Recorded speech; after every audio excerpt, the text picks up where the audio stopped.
Long Beach, California, August 2nd, 1967. Mid-afternoon heat pressing against the windows of the Long Beach Municipal Auditorium. Inside the cavernous arena, 1,500 martial artists had gathered for what they believed would be a traditional demonstration of classical techniques. The air hung thick with anticipation and skepticism. Most had come to see established masters display their lineages, their forms perfected over centuries of tradition. They had not come to see Bruce Lee.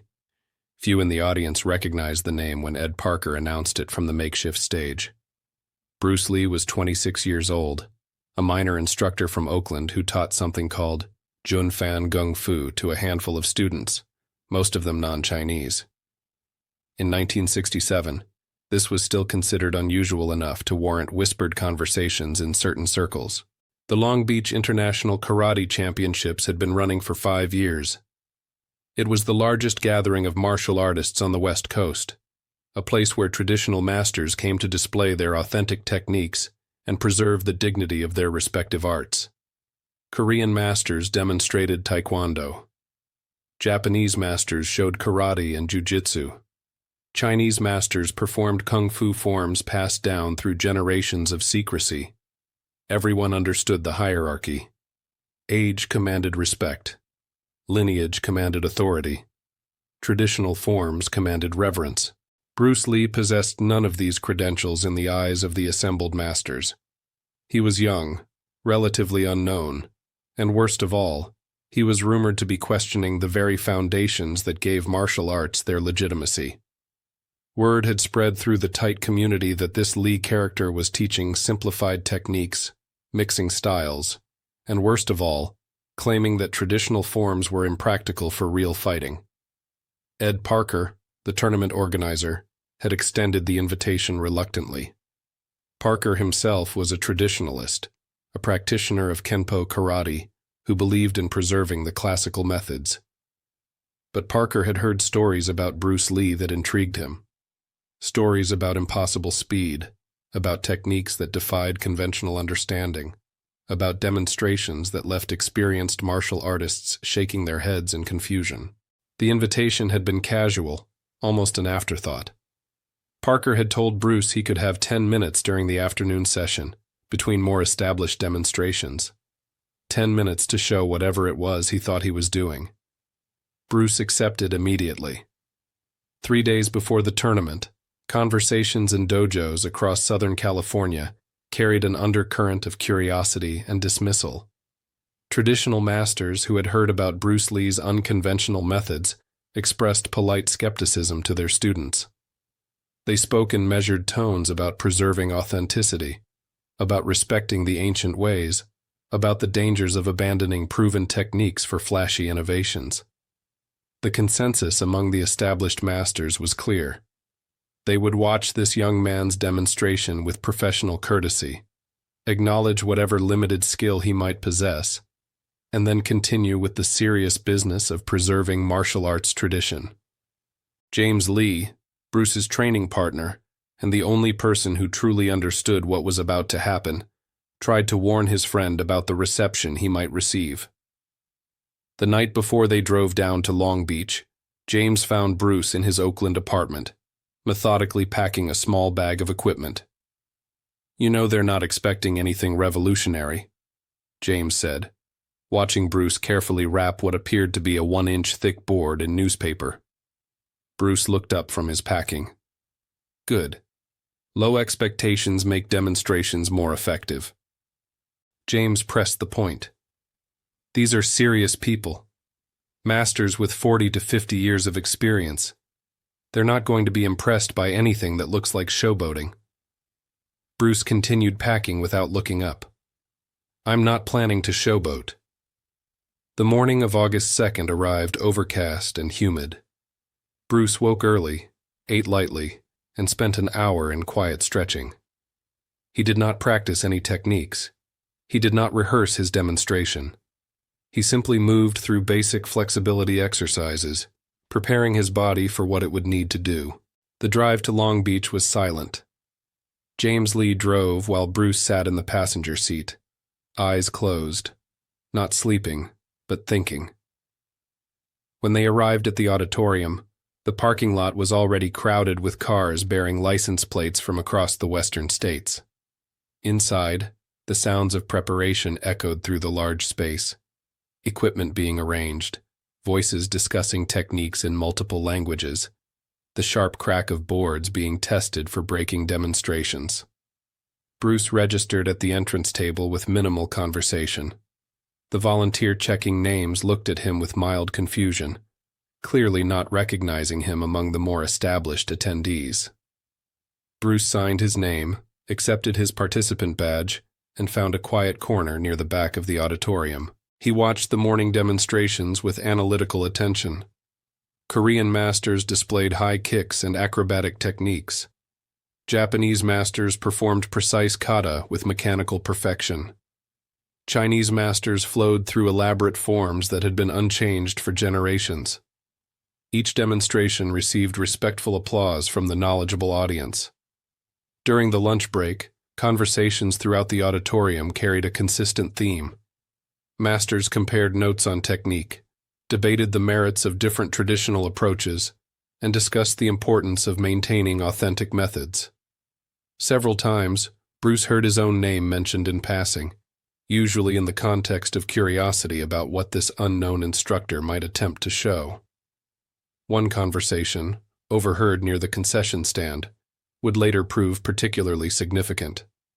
Two senior masters were discussing the afternoon schedule. "Have you heard of this Bruce Lee fellow?" asked a Japanese karate master. "I've heard rumors," replied a Chinese kung fu master. "Someone said he claims traditional techniques are too slow for real fighting." The Japanese master shook his head slightly. "These young instructors always think they've discovered something new. Usually they just haven't trained long enough to understand why the old methods work."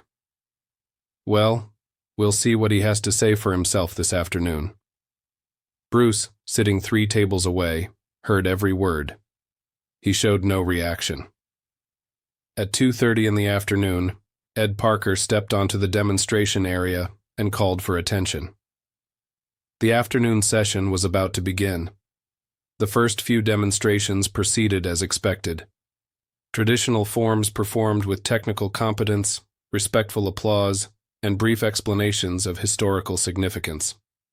Then Parker consulted his schedule and made an announcement that would later be remembered as one of the most significant moments in martial arts history. "Our next demonstration comes from Bruce Lee, representing Jun Fan Gung Fu." The applause was polite but restrained. Most of the audience had never heard of Jun Fan Gung Fu. Those who had heard of Bruce Lee were primarily curious rather than excited. Bruce walked onto the demonstration area carrying his wrapped board and wearing simple black training clothes. He was smaller than most of the previous demonstrators, standing 5 feet 7 inches and weighing perhaps 135 pounds. Next to the imposing figures who had dominated the earlier demonstrations, he appeared almost insignificant. He moved to the center of the area and stood quietly for a moment, scanning the faces in the audience. 1,500 martial artists looked back at him with expressions ranging from mild interest to subtle skepticism. Bruce spoke without amplification, but his voice carried clearly through the auditorium. "I want to demonstrate some principles of efficiency in martial arts. What I'm going to show you is not a style. It is not a system. These are simply observations about what works when everything else is stripped away." Several masters in the audience exchanged glances. This was not how traditional demonstrations began. Usually instructors would first pay respects to their lineage, acknowledge their teachers, and explain the history and philosophy of their art. Bruce unwrapped his board and held it up for the audience to see. It appeared to be a standard 1-inch pine board, the kind used in traditional braking demonstrations. Nothing unusual. Nothing suggested anything extraordinary was about to happen. "I need a volunteer to hold this board," Bruce said. Ed Parker stepped forward immediately.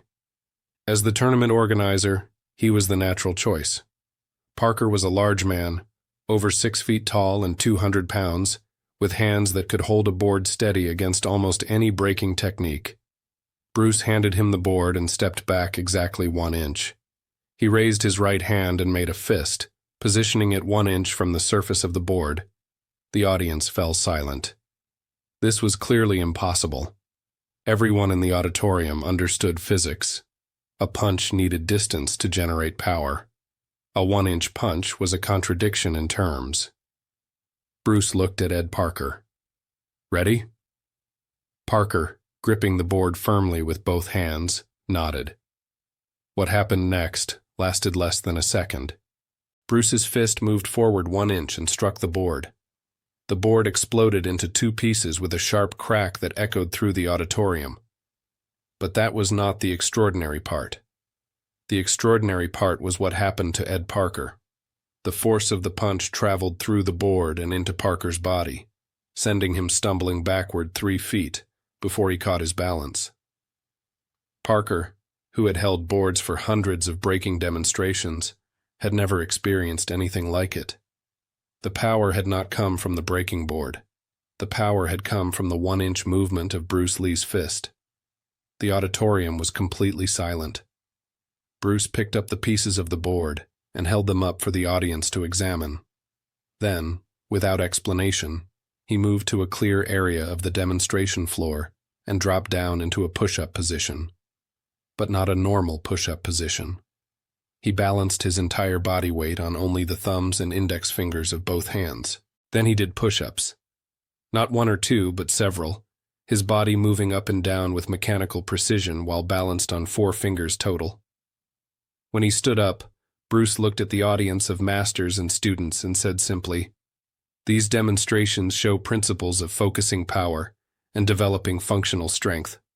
Everything else is secondary." His 10 minutes were over.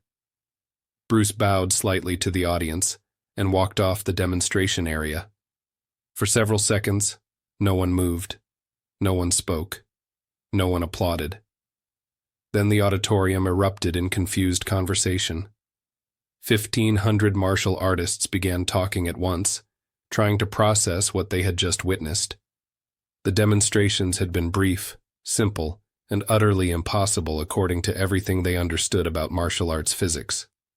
Ed Parker, still holding the broken pieces of the board, looked at them with bewilderment. He had been holding boards for breaking demonstrations for 15 years. He knew how much force was usually generated, how the impact felt, how his body typically responded. What had just happened was completely outside his experience. Several masters immediately approached the demonstration area to examine the broken board. They wanted to verify that it was genuine pine, that it had not been pre-scored or weakened in any way. The board was completely authentic. The break was clean and centered, exactly what would be expected from a powerful punch delivered with proper technique. But it was impossible to generate that much power from 1 inch of movement. Every master in the auditorium knew this as a fundamental truth. The conversations that erupted throughout the auditorium immediately divided along philosophical lines. Traditional masters who had dedicated their lives to perfecting classical techniques found themselves facing an uncomfortable question. If Bruce Lee could generate more power from 1 inch than most martial artists could generate from a full punching motion, what did that say about traditional training methods? Some observers insisted the demonstrations had been tricks, though no one could explain how the tricks were accomplished. Others argued that Bruce Lee possessed unusual physical gifts that made him an exception rather than an example. Still others began questioning whether their own training had been preparing them for practical application, or merely for the preservation of historical movements. One conversation, recorded years later in an interview with a Korean master who had been present that day, captured the immediate confusion. "I watched him do the 2-finger push-ups, and I thought it had to be fake. So after his demonstration, I went to the area where he had performed and tried to do them myself. I could not even hold my body weight on 2 fingers from each hand, much less do push-ups. Then I tried with all 4 fingers. Still impossible. I had been training for 25 years, and I could not even approximate what this young man had made look effortless." Several martial artists approached Bruce directly after his demonstration. wanting to understand his training methods. But Bruce was not interested in teaching secrets or selling instruction. When asked how he developed such unusual abilities, he gave the same answer to everyone. "I train for function, not for form. I develop what is useful and discard what is not." This answer satisfied no one. Martial artists wanted specific techniques, training routines, and philosophical frameworks. Bruce offered only principles that seemed to contradict decades of traditional instruction. By the evening of August 2nd, the martial arts community was buzzing with conflicting interpretations of what had happened at Long Beach. Some called it revolutionary. Others called it showmanship. Most simply called it confusing. Official records of the tournament, published later that year, described Bruce Lee's demonstration in one brief sentence. Bruce Lee presented unique training methods and power development techniques. This understated summary would later be seen as evidence that the martial arts establishment was uncomfortable acknowledging what had actually occurred. But the witnesses to that demonstration could not forget what they had seen. In the months and years that followed, the story of Bruce Lee's Long Beach demonstration spread throughout martial arts schools across the country. Each telling emphasized different aspects. Some focused on the impossible physics of the one-inch punch. Others marveled at the two-finger push-ups. All struggled to explain how such simple demonstrations could challenge fundamental assumptions about martial arts training. What made the demonstration particularly unsettling for traditional masters was its brevity and simplicity. Bruce had not performed elaborate forms or complex techniques. He had not displayed extensive knowledge of classical martial arts history. He had simply done two things that appeared to be impossible, done them with casual efficiency, and offered no detailed explanation. This minimalist approach violated everything the martial arts community understood about proper demonstration protocol. Masters were supposed to display the depth and breadth of their knowledge, to honor their lineage and teaching, to provide context and philosophy, along with physical technique. Bruce Lee had simply shown results. 3 years later, Bruce would begin developing his philosophical framework of Jeet Kune Do, the way of the intercepting fist. But the seeds of that revolution were visible to anyone who understood what they were watching on August 2nd, 1967. Bruce was demonstrating that traditional boundaries between styles were artificial, that power could be developed through methods that contradicted classical training, and that effectiveness mattered more than authenticity. The Long Beach demonstration marked the moment when Bruce Lee stopped being a minor instructor with unconventional ideas and became a challenge to the entire structure of traditional martial arts. Not through argument or philosophy, but through 10 minutes of physical demonstration that no one could explain or duplicate. Years later, when Bruce Lee had become famous through his films and his martial arts philosophy had influenced practitioners worldwide, many would claim to have recognized his significance from that first demonstration. But the honest witnesses, the ones who were actually present in the Long Beach auditorium that afternoon, remembered a different truth. They remembered confusion. They remembered discomfort. They remembered the unsettling feeling of watching someone casually violate the laws of physics and martial arts without offering any explanation that fit within their understanding of how the world worked. Most of all, they remembered the silence that followed Bruce's demonstration. That complete, uncomfortable silence when 1,500 martial artists simultaneously realized they had witnessed something that challenged everything they thought they knew about their art. The silence lasted only a few seconds, but its implications echoed through the martial arts world for decades.